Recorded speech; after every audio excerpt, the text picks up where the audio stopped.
ಯಾವುದೇ ಕಾರಣಕ್ಕೂ PPP ಬೇಡ, ಸರ್ಕಾರಿ ವೈದ್ಯಕೀಯ ಕಾಲೇಜ್ ಆಗಲೇಬೇಕು ಅನ್ನೋಂಥ ಹಕ್ಕು ವ್ಯಕ್ತ ಮಾಡ್ತೀನಿ. ಒಂದು, ನಿನ್ನೆ ಏನು ಹೋರಾಟಗಾರರು ಮತ್ತು ಮಠಾಧೀಶರ ಮೇಲೆ ನೀವು ಲಾಠಿ ಪ್ರಹಾರ ಮಾಡಿರಿ, ತಳ್ಳಾಡಿರಿ, ಎಳೆದಾಡಿರಿ. ಸರ್, ನೀವು ಪೊಲೀಸರು ಬಿನ್ ಡ್ರೆಸ್ ಮೇಲೆ ಹೋಗಿ ಕ್ಯಾವಿ ಮೇಲೆ ಕೈ ಹಾಕ್ಲಕ್ಕೆ ಎಷ್ಟು ಧೈರ್ಯ ರೀ ನಿಮ್ಗೆ? ಎಷ್ಟು ಧೈರ್ಯ? ಅವ್ರ ಮೊಬೈಲ್ ಕಸ್ಕೊತೀರಿ, ಅವ್ರ ಎದಿ ಮೇಲೆ ಕೈ ಹಾಕ್ತೀರಿ ಅಂದ್ರೆ ನಿಮ್ಗೆ ಯಾರು ಹೇಳೋರು ಕೇಳೋರು ಈ ರಾಜ್ಯದಾಗ ಅದಾರ ಅಂತ ಅನಿಸಿಲ್ಲ. ಈ ಜನರ ಭಾವನೆ ಅವ್ರು ತೊಟ್ಟಿರೋ ಕಾವಿ ಮೇಲೆ ಅದನ್ನುವಂಥದ್ದು ಯಾವ ರೀತಿ ನಿಮ್ಮ ಕಾಕಿ ಬಗ್ಗೆ ಒಂದು ಜನರ ಭಾವನೆ ಇದೆಯೋ, ಕಾವಿ ಮೇಲೂ ಒಂದು ಭಾವನೆ ಅದನ್ನುವಂಥ ಪ್ರಜ್ಞೆ ನಿಮಗಿಲ್ಲ. ಬಿನ್ ಡ್ರೆಸ್ ಮೇಲೆ ಹೋಗೋದು, ಕಾವಿ ಮೇಲೆ ಕೈ ಹಾಕೋದು, ಮತ್ತು ಮೇಲೆ ಅವ್ರನ್ನ ಕರ್ಕೊಂಡು ಹೋಗಿ ನಿಮ್ಮ ಡ್ಯೂಟಿಗೆ ಅಡೆತಡೆ ಅಂತ ಹೇಳಿ ಕೇಸ್ ಹಾಕಿ ಅವ್ರನ್ನ ನಾನ್ ಬೇಲೇಬಲ್ ಸೆಕ್ಷನ್ಗಳನ್ನ ಹಾಕಿ ಒಳಗಿಡ್ತೀರಿ.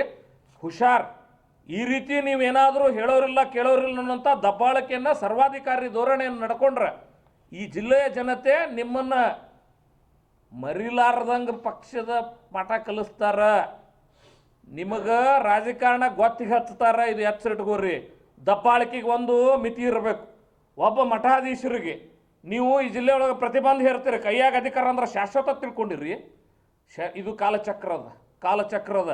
ನಾನು ಈ ಉದ್ದಟತನ ಮಾಡಿರೋರಿಗೆ ಒಂದು ಎಚ್ಚರಿಕೆ ಕೊಡ್ತೀನಿ. ಕ್ಯಾವಿ ಮೇಲೆ ಇನ್ನು ಮುಂದೆ ಕೈ ಹಾಕಿದ್ರೆ ಅಷ್ಟು ಸುಲಭವಾಗಿ ಬಿಡ್ಲಿಕ್ಕಾಗಲ್ಲ. ಕನೇರಿ ಶ್ರೀಗಳನ್ನು ಈ ಜಿಲ್ಲೆಗೆ ಬರದೇ ಇರುವಂಗೆ ನೋಡ್ಕೊಂಡು ನಂತರ ನಿಮ್ಮ ದಾಷ್ಟ್ಯ ಜಾಸ್ತಿ ಆಗ್ಯದ ಅಂತ ಭಾವಿಸ್ತೀನಿ. ನಿನ್ನೆ ಇನ್ನೊಬ್ಬರು ಮಠಾಧೀಶರ ಮೇಲೆ ಬಿನ್ ಡ್ರೆಸ್ ಮೇಲೆ ಹೋಗಿರೋ ಪೊಲೀಸರು ಕೈ ಹಾಕಿ ಎಳೆದಾಡಿ ಎದಿ ಮೇಲೆ ಆ ಕ್ಯಾವಿ ಬಟ್ಟಿ ಹಿಡ್ಕೊಂಡು ಅವ್ರ ಮೊಬೈಲ್ ಕಸ್ಕೊಂಡು ಗುಂಡಾಗಿರಿ ಮಾಡ್ತಿದ್ದೀರಿ. ಪೊಲೀಸರಿಂದ ಗುಂಡಾಗಿರಿ ಮಾಡ್ತಿದ್ದೀರಿ. ನೀವು ಇದನ್ನು ನಿಲ್ಲಿಸಬೇಕು. ಇರದೇ ಇದ್ದರೆ ಇದರ ಪರಿಣಾಮವನ್ನು ಎದುರಿಸಬೇಕಾಗ್ತದೆ ಅನ್ನೋಂಥ ಎಚ್ಚರಿಕೆಯನ್ನು ಸನ್ಮಾನ್ಯ ಮುಖ್ಯಮಂತ್ರಿಗಳೇ, ಸನ್ಮಾನ್ಯ ಗೃಹ ಸಚಿವರೇ, ಇದು ಏನಾಗಿದೆ ಅನ್ನೋಂಥದ್ರ ಬಗ್ಗೆ 100% ಸದನ ಸಮಿತಿ ಮಾಡಬೇಕಾಗ್ತದೆ. ಕ್ಯಾವಿ ಮೇಲೆ ಯಾರು ಕೈ ಹಾಕ್ಯಾರ ಅವ್ರ ಮೇಲೆ ಆ್ಯಕ್ಷನ್ ತೆಗೆದುಕೊಳ್ಬೇಕಾಗ್ತಂಥ ಎಚ್ಚರಿಕೆಯನ್ನು ತಮ್ಮೆಲ್ಲರ ಮೂಲಕ ಕೊಡ್ತೇನೆ. ಆದರೆ ಅಲ್ಲಿ ಕ್ಯಾವಿ ಮೇಲೆ ಇಟ್ಟು ಉದ್ದಡತನ ಮಾಡ್ರಂದ್ರೆ ಪಾಪ ಹೋರಾಟಗಾರರ ಪರಿಸ್ಥಿತಿ ಏನಿರ್ಬೇಕು? ಮನಿ ಬಿಟ್ಟು, ಮಠ ಬಿಟ್ಟು, ಸಮಾಜದ ಸಂಬಂಧ ಕೆಲಸ ಮಾಡೋರು, ನಮ್ಮ ಪಕ್ಷದವ್ರ ನಿಮ್ಮ ಪಕ್ಷದವ್ರು ಎಲ್ಲರೂ ಅದಾರ. ಆ ಬೇಡಿಕೆಯನ್ನು ಇಟ್ಟು ಕೂಡಲೇ ಏನಾರು ಅಪರಾಧಿಗಳ ಪ್ರಜಾತಂತ್ರ ವ್ಯವಸ್ಥೆಯಲ್ಲಿ ಬದುಕ್ತೇವೆ ರೀ. ಇದೇನಿದು ಈ ನಮ್ಮನಿ ಸರ್ವಾಧಿಕಾರಿ ಧೋರಣೆ ಆದ್ರೆ ಹಂಗೆ? ನಾ ಕ್ಯಾವಿ ಮೇಲೆ ಇದು ಮಾಡ್ಯಾರ ಅಂತಂದ್ರೆ ಆಘಾತ ಆಗ್ಯದ. ಇನ್ನು ಜನಸಾಮಾನ್ಯರು, ಹೋರಾಟಗಾರರು ತಮ್ಮ ಮನಿ ಕೆಲಸ ಬದಿಗಿಟ್ಟು ನೂರಾರು ದಿನಗಳ ಕಾಲ ಇಲ್ಲಿ ಹೋರಾಟ ಮಾಡ್ಯಾರ. ಅವ್ರ ಮೇಲೆ ಈ ರೀತಿ ಕೇಸ್ ದಯವಿಟ್ಟು ವಾಪಸ್ ತೆಗೆದುಕೊಳ್ಬೇಕು.